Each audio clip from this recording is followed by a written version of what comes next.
In a word, it's chaos. You'll have to see it to believe it. Whoever said that must have been talking about Talladega. It's a place where chaos mixes with speed. Where a town turns into a city. And a playoffs weekend becomes a lifetime of memories. It's a tradition like no other. At a track like no other. And after it's all over, you still won't believe it ever happened. Get your tickets now at TalladegaSuperspeedway.com. Roll Tide and welcome to this Tuesday edition of Crimson Drive, driven by NASCAR. This is Roger Hoover. Great to welcome you back to our Tuscaloosa studios as we're getting set for Week 5 of the college football season and two very busy editions of Crimson Drive, driven by NASCAR, coming up. We'll take a look at what's on the show today, thanks to our friends at RJ Young. RJ Young is the official technology solutions provider of Crimson Drive. They've given us a smart board to go through everything, plus our headlines today. First things first, we'll talk to Jalen Milroe, the starting quarterback for the Alabama Crimson Tide. Certainly looks strong on Saturday for the Tide, so we'll get his thoughts on Alabama's win against Ole Miss and what's coming up against Mississippi State. We'll also take a look back to the Ole Miss game with our booth cam highlights. The Royal Furniture booth cam, of course, is streaming live during every Crimson Tide football game. Eli Gold, Tyler Watts on the call for some fun moments from this past Saturday. Then we'll really start Mississippi State week by hearing from the head coach of the Crimson Tide, Nick Saban, with Coach's Checklist. Our game coming up on Saturday is presented by Visit Pensacola, and Darien Schaefer is the president of Visit Pensacola. He'll be along to tell us about how you can really have a fun getaway during football season to Pensacola, Florida. Then we'll take a look back to last night's edition of Crimson Tide Rewind at Baumhower's Victory Grill in Vestavia Hills with Be Kind, Crimson Tide Rewind. Right now, we'll go to the Crimson Tide football team as we really start our headlines for this Tuesday. Of course, looking back to Saturday, 14-point win for Alabama against Ole Miss. Crimson Tide trailed by a point at halftime, but then outscored Ole Miss 18-3 in the second half. Great performance on both sides of the ball for the Tide, as Alabama has improved the winning streak to now 8 straight against the Rebels. Coming up this Saturday, it'll be Alabama at Mississippi State at 8 p.m. Our radio coverage will start at 5 o'clock for that football game. And also, congratulations are in order to Tyler Booker. He was named the SEC Offensive Lineman of the Week. Just a few moments ago, before we started recording the headlines, we also learned that Dallas Turner was named the Bednarik Player of the Week. So great honors coming in for the Crimson Tide. Crimson Tide soccer team, certainly good to see them back in the win column against Vanderbilt on Sunday. 1-0 was the final score as Marietta Anest scored with only about 5 minutes to go in the first half. The assist by Sidney Yopich to give Alabama a 1-0 lead that it would hold on to for the rest of the night. Dylan Pixton at goal getting the shutout for the Crimson Tide. That's now 26 matches in a row at home that Alabama has not been defeated. Yes, we've seen a handful of draws mixed in there, including this year, but great win to start SEC play for Alabama. Now, coming up on Friday, the Crimson Tide will take on a Kentucky team that so far has done nothing but draw in SEC play. So Alabama hoping to continue the winning ways, coming up on Friday at 6:30 p.m. on the SEC Network. Few other notes around Crimson Tide athletics, volleyball, and men's golf.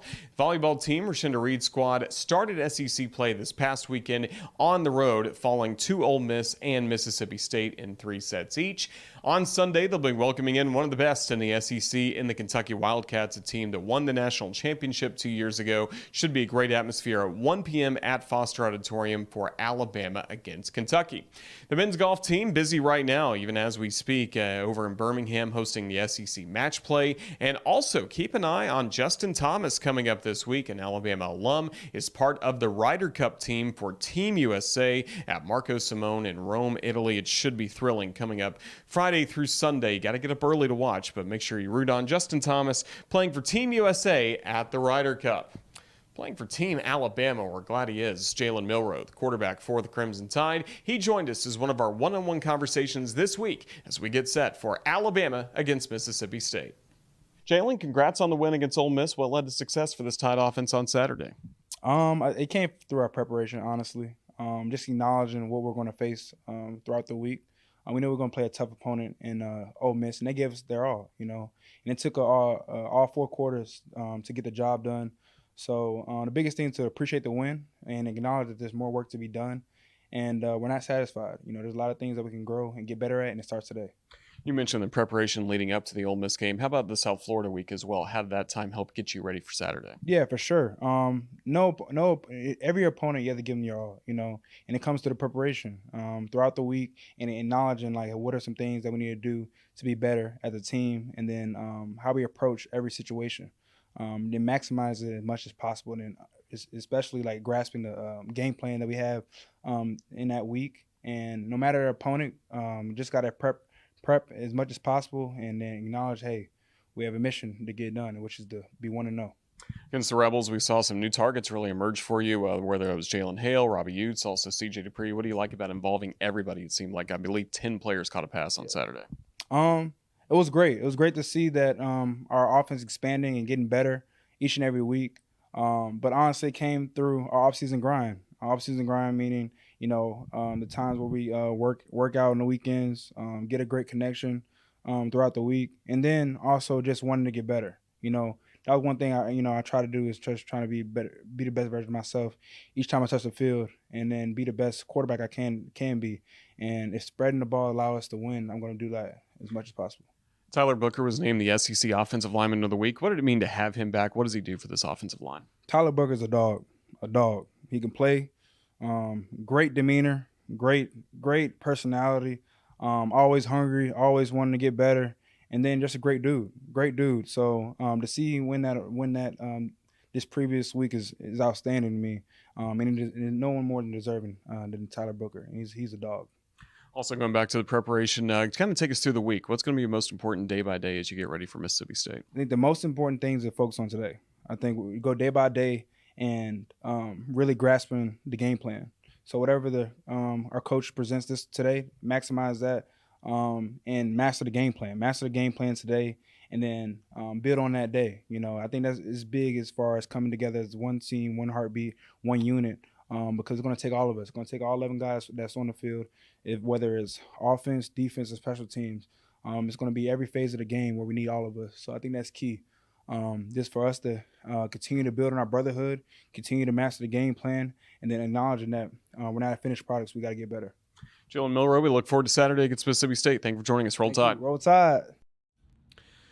Crimson Drive is driven by NASCAR, and don't be the only one to miss out on the NASCAR Cup Series playoffs as they make their return to Talladega this weekend for the Yellowwood 500. Don't miss the chance to witness intense racing on the high banks of Talladega as drivers continue their hunt for a championship. Tickets are on sale now at TalladegaSuperspeedway.com. We'd love to see you there, but if you can't make it to the race, make sure you tune in to NBC at 1 p.m. Central on October 1st.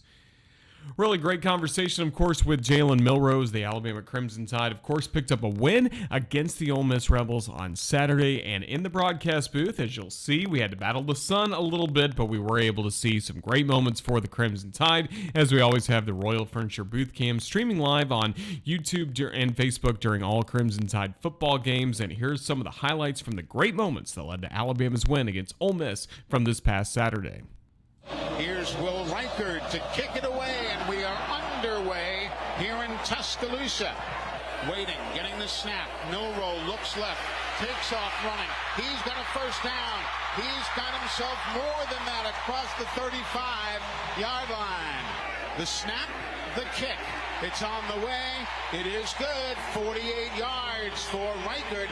Single setback to the right side of the quarterback. And Milroe keeps it, sees a man wide open. There you go, Jalen Hale on the receiving end, down on the near sideline. Today averaging 44 yards for the punch. Hey, and that one is blocked. It is blocked by Alabama out of midair, and it goes out of bounds between the hash marks. It goes from snapping at the 1 to a 41-yard kick. And thankfully, Will Reichard is able to convert. It'll be a 34-yard field goal attempt.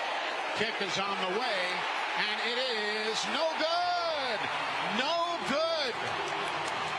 How about them apples? Boy, I tell you what. Milroe with men wide on the near side. They cut across the middle. Jalen throws long, looking, and it's caught by Jermaine Burton. He had a man on his back, but it didn't matter. It'll be a 23-yard field goal attempt. to take the lead. Kick is on the way. It is up, and it is good. Here's Dart, stands in. He throws one long into traffic. Intercepted by Alabama. Intercepted by the Crimson Tide's Darien Arnold. He'll spin through traffic. He's around the 40 to the near sideline, 43-yard line. Darien Arnold with Oots in the left slot. Play action. Milroe looks long, has a man there. Touchdown, Alabama! They slanted the line. They brought a backer from play side as Jalen Milroe gets up. And, man, he has got these fans fired up.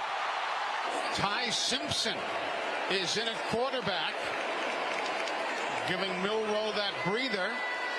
Oots goes wide to the far side with two teammates. Three to the near side, and Simpson keeps it himself. Flag on the play. A face mask on Ole Miss.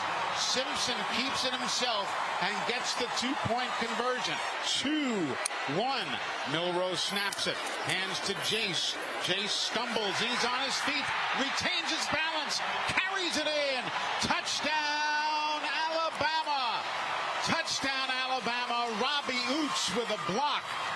And the run-in by Jace McClellan, who I don't quite know how he didn't lose his footing, but that's why he's there and I'm up here. Hey, just like Roger Craig back in the day, keeping those knees high, keeping the defenders off of your ankles, you're able to maintain your balance. And because the linemen have a hat on a hat, none of the defenders can wrap him up. He finds a little crease. J.C. Latham literally blocked his guy around the world. I love it. There's the knee down, the kneel down. And let's see, this one's done. Zero in the binoculars on the 50-yard line logo. The coaches both get there. They share a thought or two and then go their respective ways. Quick question for you. Where will you be on game day? Well, you can be part of the action with a premium reserve tailgate from Game Day Done Right. Get your group together, pick your game and tailgate package, add on catering, beverages, and other tailgating amenities, and let Game Day Done Right take it from there. Enjoy all the fun of game day with zero stress. Visit GameDayDoneRight.com to reserve your tailgate today. For your next tailgate, just add people. Game Day Done Right is the exclusive provider of reserved tailgating opportunities for the University of Alabama and offers packages for all group sizes for a single game or for the entire season. We know where Coach Saban will be on Monday. He always starts his week at the Malmore Athletic Complex with his Monday press conference, kind of setting the tone for what's ahead for the Crimson Tide. A brief look back at the last game as well, as Alabama beat Ole Miss on Saturday. Now it's time to start focusing as well on Mississippi State. Here's Coach's checklist from Coach Saban's press conference on Monday. Obviously, this was a great win for our team. Really proud of the way the guys came out and competed in the second half. Played a lot better in the second half. And we had a couple times in the first half where we sort of self-destructed a little bit with the way we executed and some of the things that we did, and sort of eliminated some of those things in the second half and played much cleaner. And I think, played the way, we would like to continue to play and hopefully build on that. And, sort of show the players today when we watch the film, here's the reason that it worked, and here's the reason that it didn't work, whether it's offense, defense, special teams, or whatever. And that's the way I think that you actually, can have a chance to get better. So, this is the first SEC road game, and this is actually a bigger challenge for us than the last two games, in my opinion, in terms of, this team is very, physical, very aggressive on defense, create a lot of negative plays. We got a lot of starters back. They know their system, they know their scheme, they play very, very well. Zach Arnett, it's his system. He's a very good defensive coach. As the head coach, has done a really good job there. Obviously, the quarterback has been an outstanding player for a long time, but with the new offense that they run, there's a lot more balance in it. They've got two really good backs that are very, very productive when they run the football. They've got a really, really good receiver, number 5, Griffin, who is very, very productive. And they made a lot of explosive plays. They throw for 250 yards or so in the passing game. They play really good on special teams. So, this is an overall really, really good team, and it's going to be a real challenge for us playing on the road in the SEC to play against, this team this week. And this is something that our players have to really focus on and do a great job in preparation so we can eliminate, some of these things that have happened in games where, whether they're drive stoppers or giving up a big play or whatever it is, we've got to eliminate those things. I think he's more confident. I think that he has less sort of, like mental lapses, but I think that the biggest thing that contributes to that is better knowledge of the defense, better knowledge of what to do, how to do it, why it's important to do it that way, and the confidence that comes with that allows you to play fast and focus on the right things. And I think he's played, a lot better this year because of those things. Well, I love, Mike Leach. He was, he's different, but in a good way. Had a great sense of humor. Obviously presented, an offensive system and scheme, whatever you want to call it or name it, that was unique and very challenging. But he believed in it and, kind of did it his way. And I always had a tremendous amount of respect for him as a coach, but really liked him as a person. You'll have to see it to believe it. Whoever said that must have been talking about Talladega. It's a place where chaos mixes with speed, and a playoffs weekend becomes a lifetime of memories. Get your tickets now at TalladegaSuperspeedway.com. Coming up this weekend, our radio broadcast of Alabama's game against Mississippi State will be brought to you by Visit Pensacola. It is a perfect destination, especially at this time of the year. We're privileged to welcome in the president of Visit Pensacola, Darien Schaefer, to talk to us about why Pensacola is such a great destination. Got to tell you, a couple of years ago, Tyler Watson and I actually hosted the pre- and the post-game show from Pensacola while Alabama was playing in Starkville. Everybody on the crew was jealous of the assignment that we had, getting to go down to the beach to host our pre- and post-game shows. It was a lot of fun. We love Pensacola, and here to talk more about why you should visit Pensacola this fall, Darien Schaefer. You can see behind me, I've got the white sand. I've got Pensacola Beach right there because fall is here. And Darien, that means it's time to get down to Pensacola for all of our listeners throughout the state of Alabama and enjoy some great time at the beach. But Roll Tide, thank you for joining us. Hey, Roll Tide. Yeah, you're right. This is my favorite time of the year for the Pensacola area. I mean, it's truly, we have some of our best weather. You get the sunshine, you get the great temperatures, you don't get any humidity. We have that beautiful, clear blue-green water, the white sand beaches. So the weather is such a great part of coming here in the fall, but it's also a little less crowded than it is during the summer. And we got this amazing lineup of fall events and activities that start now and go through November. It really is exciting. And of course, there are two really unique beaches. You have Perdido Key as well as Pensacola Beach. Can you tell us a little bit about what makes each beach unique and on the unique features that they have? Yeah, I think what is special is this whole area is part of the Gulf Islands National Seashore, and so there's a lot of public access, which is great. Not a lot of destinations have that, but if you're looking for something that's laid back, natural, a lot of outdoor recreation, then the Perdido Key area is absolutely perfect for that. And if you're looking for something that's got a little bit more activity and a little bit busier, if you're interested in people watching, then Pensacola Beach and the boardwalk is the place for you. Well, Pensacola, Florida is one of the nation's oldest cities, if not the oldest city, but it's really done a great job recently looking at the rich history and embracing that. What can you tell us about the history of Pensacola, Florida? Yeah, so what many people don't know is that the Pensacola area is the first European settlement. Back in 1559, Tristan de Luna came in and established Pensacola. So we have 460 years of history, 5 different flags that have flown over the Pensacola Bay Area. And so you see it in the architecture, you see it in the food, and there's definitely a lot of pride that our residents have. So from the different forts to downtown. And one unique thing that's now available, it's called America's First Settlement Trail, which is a 3-mile trail that's actually painted on the sidewalks. So it's real easy to follow. And part of it will become brick, over time, go from a painted line to a brick line. And there's basically QR codes on the ground, 20 different locations that point out all these points of interest. And I also find it's really a good pub crawl as well. Well, if I could pick one diet to have, I think I would pick the Gulf Coast diet. I always eat well in Pensacola, especially a couple of my favorite spots like McGuire's, the Fish House, Jackson's. Just what's happening in the food scene right now in Pensacola. Yeah, I mean, it's our tide to table situation is fantastic. I mean, if you're coming to Pensacola, you need to have seafood, and you probably need to do it more than once. But what is truly special is you've got all kinds of experience. So you're dining with a view, seafood the Southern way.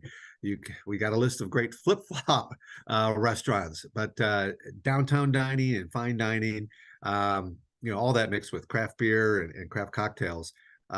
We have a lot of great new chefs that have regional and national attention that are establishing restaurants in the Pensacola area. So what I think is great is that we have a lot of local ownership that really provide these great experiences. You mentioned a number of them. So we couldn't be happier with what's happening with the food scene here.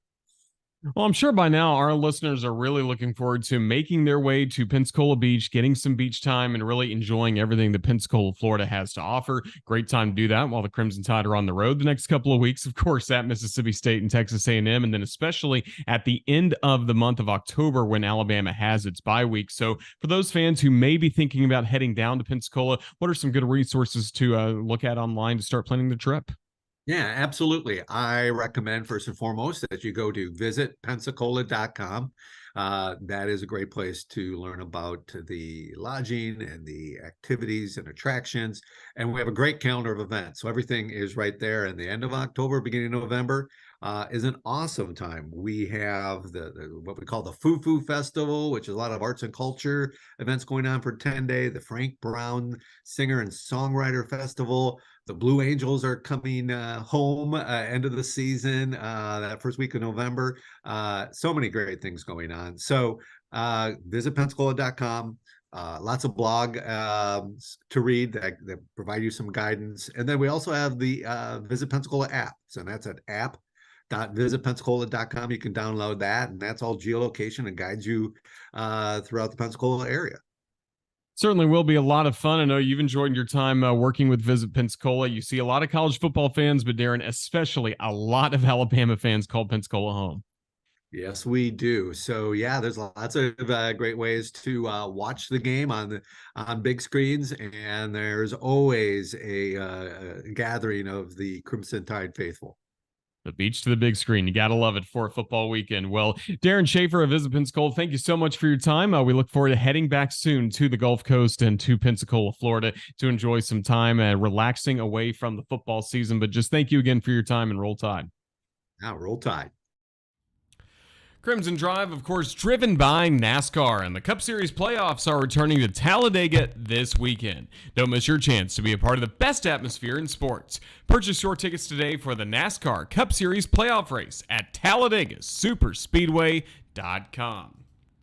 Well, last night we started our week of programming here on the Crimson Tide Sports Network with Crimson Tide Rewind, presented by the Alabama Department of Public Health. We were live in Vestavia Hills at Baumhauer's Victory Grill. Corey Reamer was alongside as we had a fun time. The highlighters were there, of course. Always a good time on Monday nights, but especially, as you'll hear about in just a moment, after a Crimson Tide win. Again, that full show is available on demand on our YouTube channel, but right now we'll take a look back at some of the best moments from last night of Crimson Tide Rewind. This is Be Kind, Crimson Tide Rewind.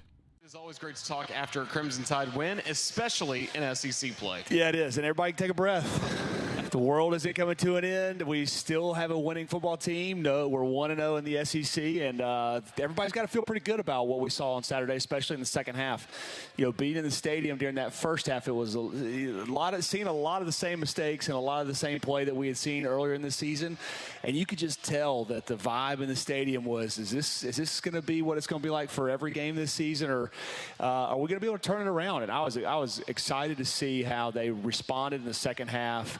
You just saw some life in them. There was a couple plays there in the second half, we'll probably get into it later, that really just sparked some momentum. And it looked like those guys were having fun. You know, it just, you could tell the sideline got into it. The players were getting into it. The fans even got into it. I mean, it was quiet in there for the first half. And for that change in momentum, brought about a lot of life to that stadium. And then they found a way to win that ball game and look good doing it. It was, you know, still a lot of things to be cleaned up from that game, but you got to be excited and encouraged by what we saw out of Jalen Milroe, what we definitely saw from that defense. That defense really stood up against an offense in Ole Miss that had been putting up close to 500 yards a game, and to hold them to 10 points. And I was definitely excited to see the pace of play, the level of play that we had this past Saturday against the quality Ole Miss team.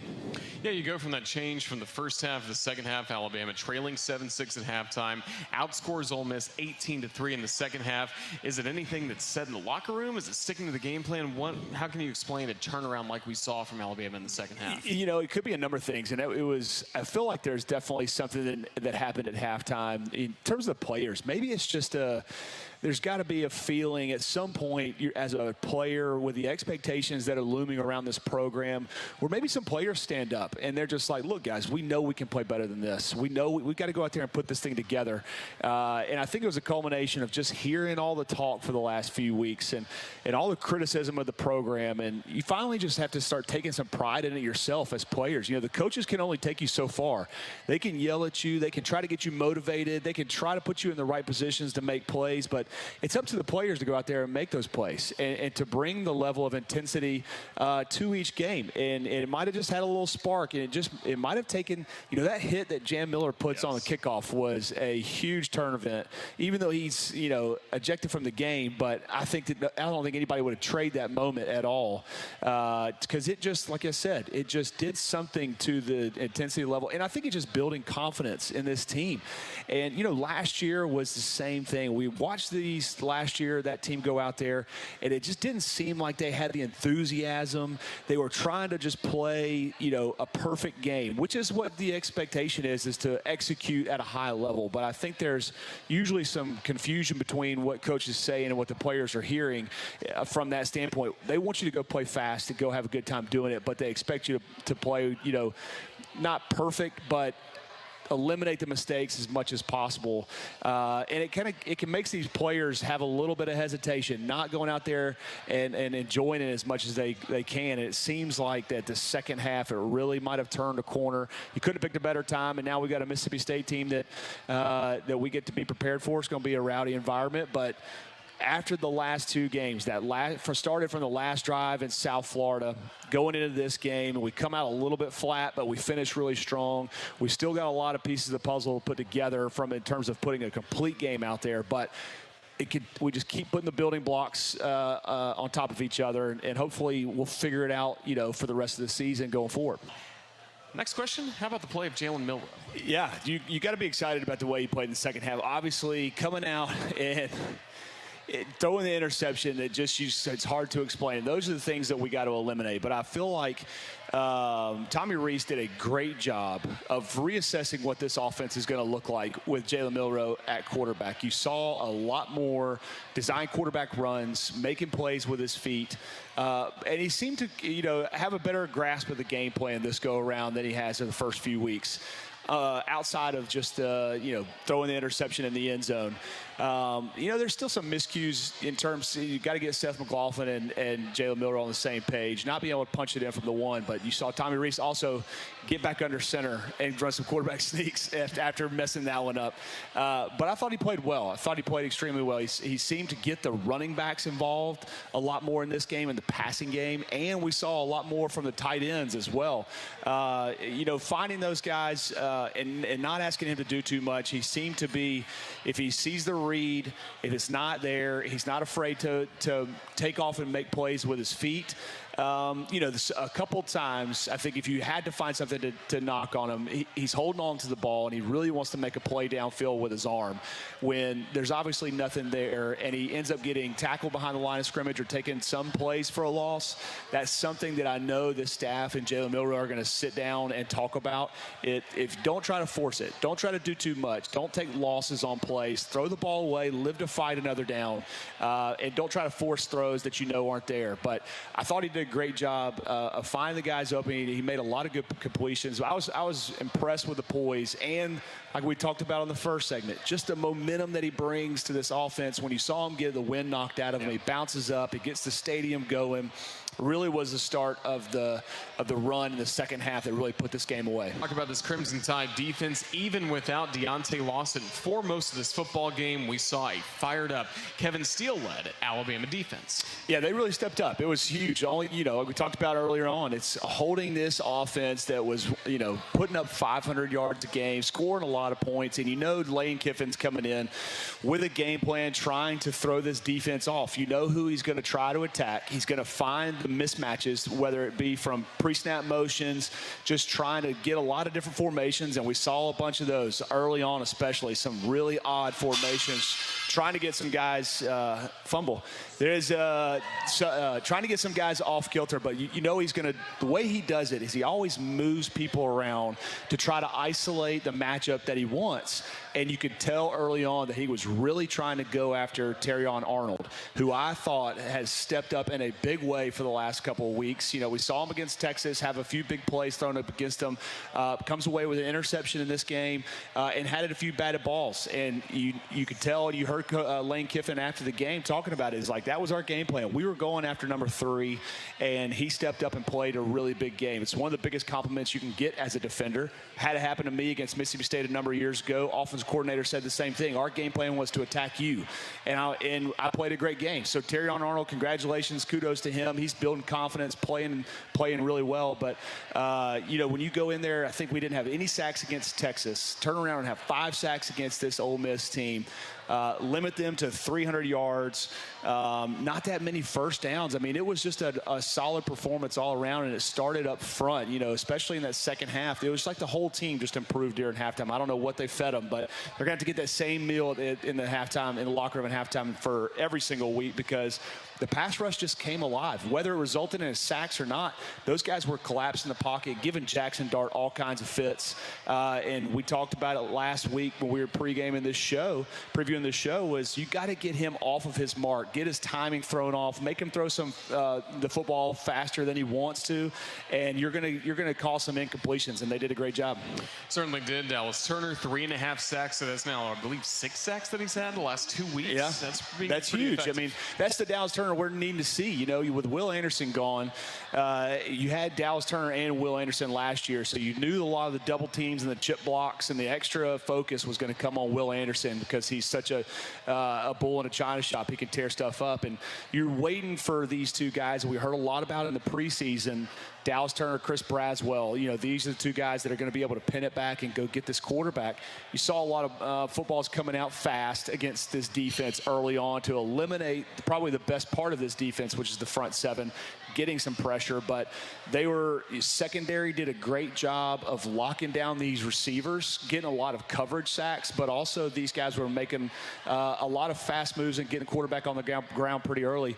It's good to see, because you just got to have, especially in the offenses that we face in this league, you cannot let quarterbacks stand back there in the pocket clean and have all the time in the world to find guys open, because the receivers are just too athletic, and DBs cannot cover them for more than 3 to 5 seconds. So you need those guys that are making these quarterbacks have to move off their mark and get that ball out early, and we did a great job of it Saturday.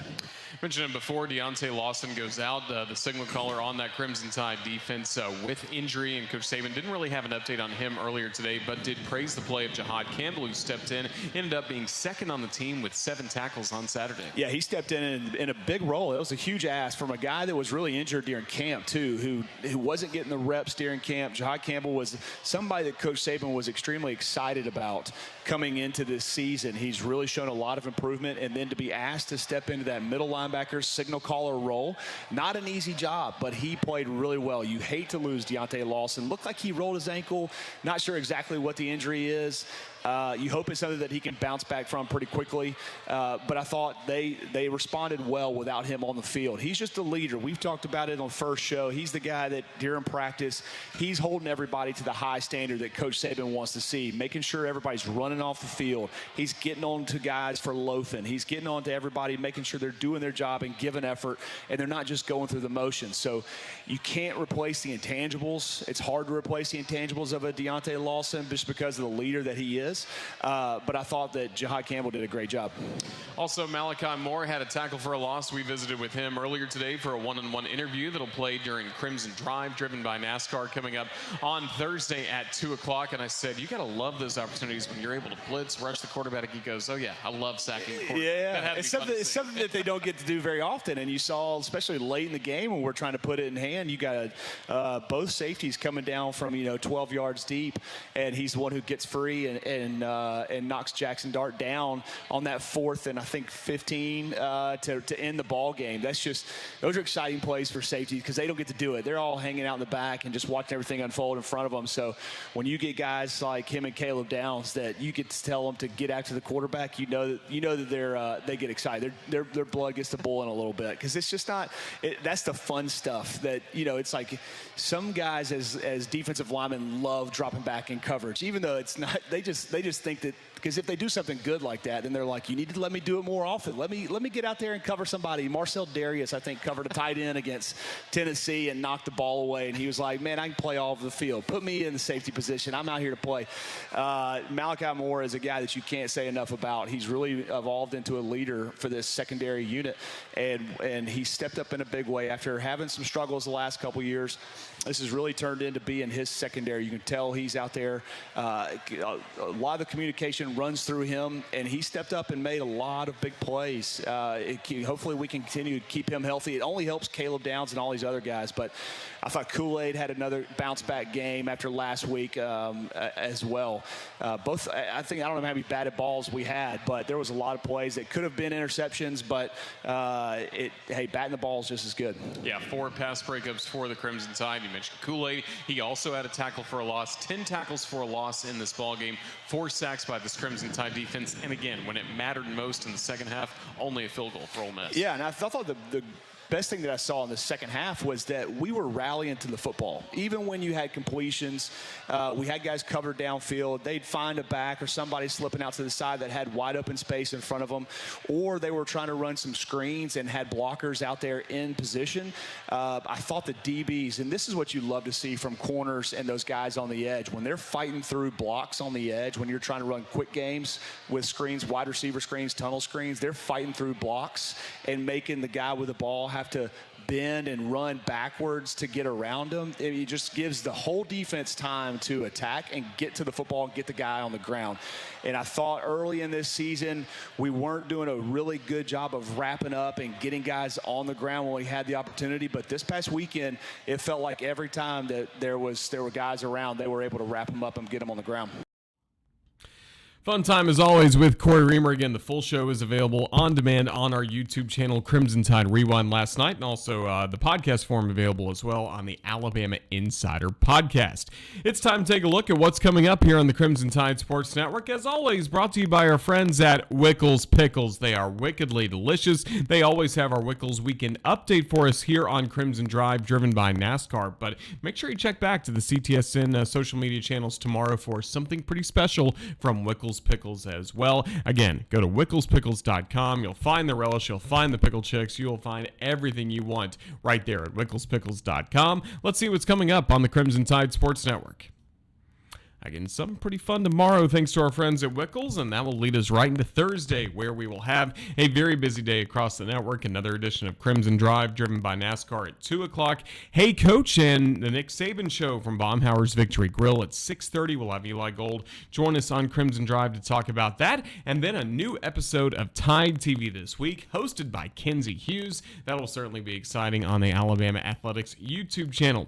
On Friday, we will have a Mississippi State game preview, just a 1-minute clip on our Instagram and YouTube channel to kind of give you all the news you need for Saturday, because Saturday it's time for football, and it will be a little bit of a later start. 5 o'clock our air time for the 8 p.m. kickoff against Mississippi State. Should be a lot of fun there. Saturday will lead us to Sunday, and that's where we will have the Nick Saban television show hosted by Chris Stewart and Coach Saban. Make sure you watch that after you watch, of course, the Yellowwood 500 at Talladega. It's going to be a busy sports day, and before that, even you can watch the Ryder Cup and Justin Thomas performing for Team USA.